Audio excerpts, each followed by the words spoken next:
Faculdade de Arquitetura e Urbanismo da USP de São Paulo, do Brasil, e vou apresentar agora o artigo Caos e Inovação em Design para Resiliência aos Desastres. Eu gostaria de agradecer à Bolsa de Estudos, que é da CAPES, da qual faz parte essa pesquisa. O artigo trata do caos, que pode ser entendido como um fenômeno manifestado pelas cidades, cuja própria sociedade produz o risco e, consequentemente, seus desastres.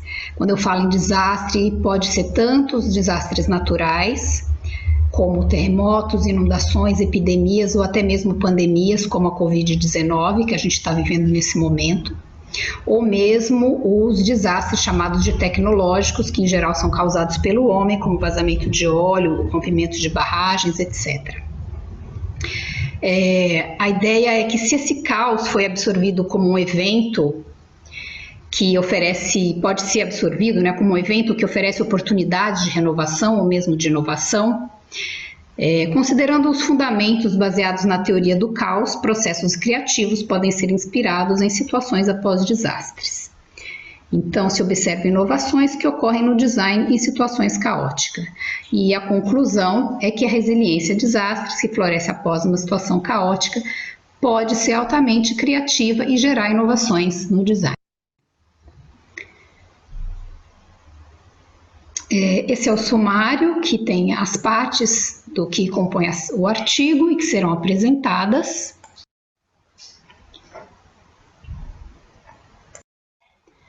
A primeira delas é o caos na sociedade de risco. É importante, em primeiro lugar, entender o conceito de risco, que é primordial para a compreensão dos desastres. Esse ícone que está à direita acima, ele representa a fórmula, que é a ideia de que o risco, que está no centro, né, da intersecção desses três fatores, que é a vulnerabilidade, ameaça e exposição, entendendo que, na verdade, a ameaça seria o fenômeno físico, que poderia ser o perigo, né, que, por exemplo, numa inundação seria a própria chuva. A vulnerabilidade seriam os fatores humanos, que é um resultado de processos sociais e econômicos, e isso pode ser também potencializado ou controlado pela exposição, que são os mecanismos estruturais que podem regular esses fatores anteriores. A teoria do caos enfatiza que esses momentos cataclísmicos não são aleatórios, mas são o culminar do ruído acumulado no próprio sistema. E essas crises geradas independentemente de fatores externos podem ser o gatilho para uma mudança em direção a uma regeneração mais ampla de si mesmo. Do simples ao complexo, fala de uma hipótese interessante cunhada por William Green, que sugere que a Terra, quando estava esfriando, ela tendeu a assumir a forma de um tetraedro, com 4 vértices projetando-se para fora, dando origem aos continentes. Essa teoria aborda o esfriamento da Terra como uma evolução que caminha do simples ao complexo, e que a dissipação do calor é uma ação que continua atuando. A autossimilaridade em fractais, sendo que um fractal é um objeto geométrico que se repete com as mesmas características em diferentes escalas, como está ilustrado acima à direita, o triângulo, né, de Sierpinski, que é uma das formas elementares da geometria fractal. E sob a perspectiva do caos, fenômenos que aparentemente são diferentes, como a turbulência, o clima, o índice da bolsa, são na realidade muito parecidos. Para Buckminster Fuller, né, ele tem uma proposta interessante de que enquanto a natureza é entrópica, com tendência a elevar o grau de desordem segundo a lei do universo expansão, o homem segue na contramão. Ele explica esse fenômeno indicando que os padrões da mente humana, derivados da experiência, continuamente simplificam e encolhem, operando segundo os princípios chamados, entre outros, de lei do caos que diminui ou lei do universo em contração. Assim, os sistemas rumam para um estado caótico devido à sua entropia. O desastre, o acidente, a doença, o envelhecimento seriam exemplos de uma entropia. E tem também uma ilustração sobre resiliência fractal, como o desenho de uma árvore. Essa imagem ilustra um momento de caos na obra do próprio Buckminster Fuller. Esse é um projeto icônico dele, que é justamente a cúpula geodésica, que foi o padrão o pavilhão dos Estados Unidos na Feira Mundial da Expo 67 em Montreal, e que pegou fogo num acidente que aconteceu em maio de 76. E esse incêndio então destruiu a parte das bolhas acrílicas transparentes que revestiam, né, essa cúpula original, mas a estrutura de aço resistiu. Eu escolhi essa imagem como um simbolismo da ideia de resiliência e de caos na obra do Buckminster Fuller. Com relação ao Leonardo da Vinci, quem faz uma leitura sobre o trabalho dele, muito interessante, é o Irving Lavin, que diz que no nível metafórico, no entanto, o dilúvio e o fim do mundo eram conceitos intimamente relacionados. O fim do mundo era muitas vezes definido como um segundo delírio. Leonardo pode ter chegado não apenas a uma ideia de turbulência e catástrofe como definida por pouco, mas a um conceito de turbulência universal descontrolada, semelhante às ideias antigas de um original caos primitivo, como foi registrado no 2º versículo de Gênesis. E a terra era sem forma e vazia, e as terras estavam sobre a face do abismo, da qual o mundo foi formado e para o qual um dia inevitavelmente retornar. Essa imagem ilustra, né, o que seria esse dilúvio na visão de Leonardo da Vinci, como ele apresenta como uma maravilha estupenda e prejudicial, através de visões de uma cena apocalíptica com pequenos detalhes. Ele faz diversas ilustrações, né? Alegorias, vórtices aquáticos, nuvens de tempestade, tendas militares, objetos e edifícios sendo destruídos em vastas paisagens terrestres, marítimas e aéreas. Na obra falando das excentricidades de Salvador Dalí, que são provocativas por natureza, elas poderiam ser entendidas como uma maneira de contestar a ordem, invocando a estranheza e traduzindo temas insondáveis por simbolismos.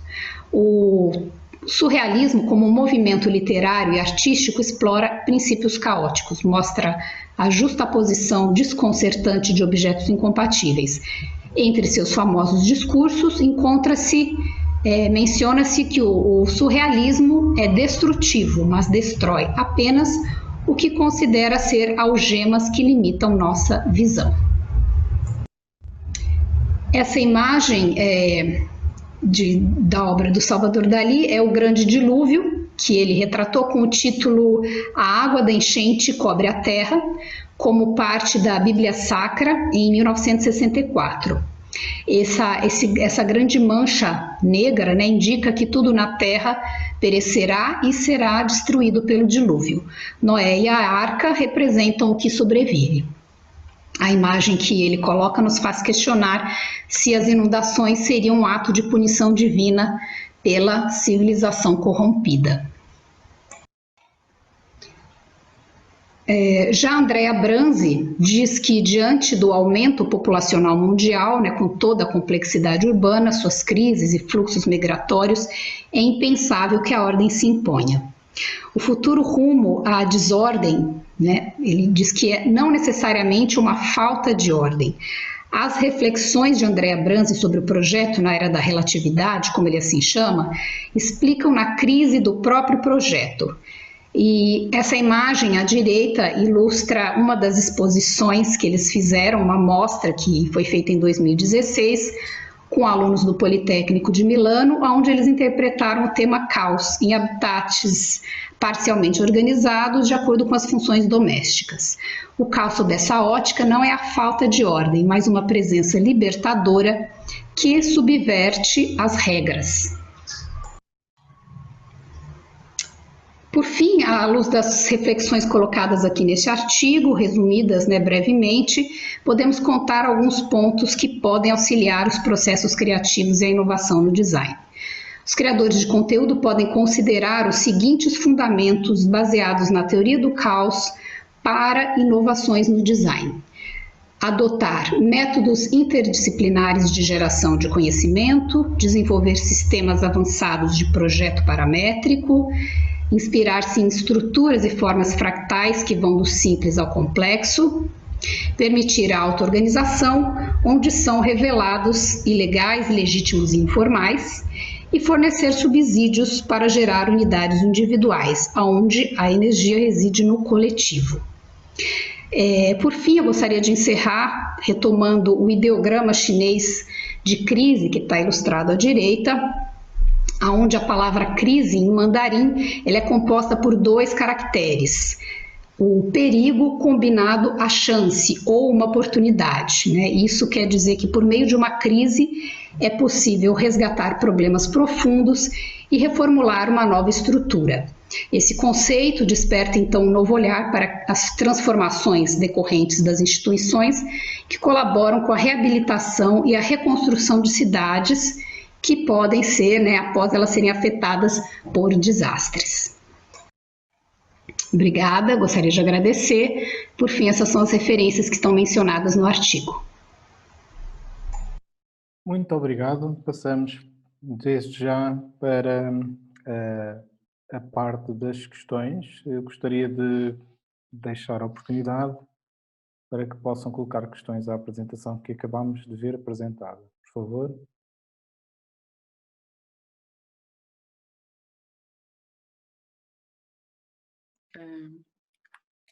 Olá, Daniel, aproveito agora de viva voz, dou boa tarde a todos. Tenho não uma questão, mas talvez 2 inputs, porque o trabalho aqui da Lara também trabalho nele há muitos anos e penso que quero associar aqui 2 autores que penso que podem fazer a referência, que me parecem incontornáveis, e muitas destas questões, como digo, que a Lara está a tratar, acabam por aí estar refletidos.